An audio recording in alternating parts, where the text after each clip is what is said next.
In this video, I will review the proposal options. The first option is to enable inline editing and default expense line for inline editing. That means if this is on, that you can inline edit the line items on the display of a proposal, and the default to expense means that this will be defaulting to expense over time. So time is a labor line, expense is any other kind of line item. Below that, enable layout configuration. That turns on the ability to save your columns and manage whatever your column display will be here. Below that, you'll see some color options. If the line item is fully invoiced, you can have it display green. We actually have a designation of ready to download versus not ready to download versus ready to download. That means if you have an integration, it can be this lighter color green waiting to get pulled into your accounting system, and then a fully invoiced line would turn to a solid green when it is downloaded if you have those two colors. So in this case, you can see, and there's a partially invoiced can be yellow, and not invoiced at all would be clear. So in this case, you can see this is a partially invoiced line. That means that some of it's invoiced.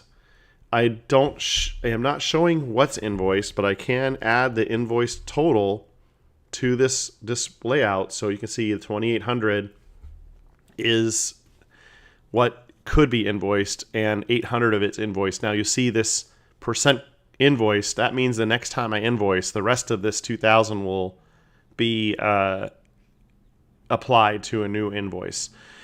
These lines are solid green. They've been completely invoiced, and these lines have no color, and you can see they have no invoice, and we haven't done so. But I can go in here and say I want to invoice 50% of this, and then the next time an invoice is made, it will invoice $200 of this line. So that's a whole different video on how the invoicing options are, but this color is tied into how that works. Back to the configuration choices. You can enable recurring and non-recurring subtotal on the display. That will display under here. We don't have it. I don't have it turned on this display, but it can separate out non-recurring revenue from recurring revenue. That's what that will do. Group by forecast date on the deliverables. If you turn on forecasting, then when you apply a forecast date to an item, it will start to group it by those invoice dates. So if I did 6/10 there and I did 6/10 there, now these are grouped by, if I make this July something or other, July 1st, and then this is July 1st, that's what this does. So it basically groups your proposal by forecasting. And now this is a whole other animal. With forecasting, that means that when you're running a report, you can this would say that in June we need $3,600 of this is expected to be invoiced or completed and invoiced. So that's what these forecast numbers are for. Their other option is group by deliverables, forecast, and location. So if you're using locations, you can forecast the date and the location together.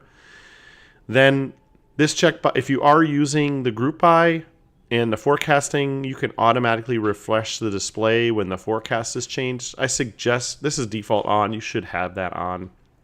This last couple options enable forecast monthly baseline.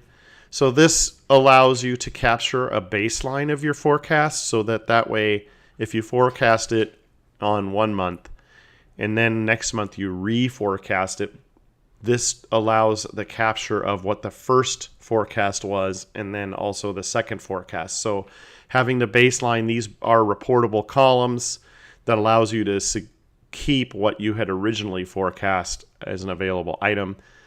The last couple options here enable linking items. This is kind of a default Project Insight feature where you can link a proposal to other items. So if you turn that on, then the linking items display will turn on. And the last option is enable contact tab on the display. If you check that box and you're using the companies with a contact list on them, you'll have a separate tab with the contact information on the display of the proposal.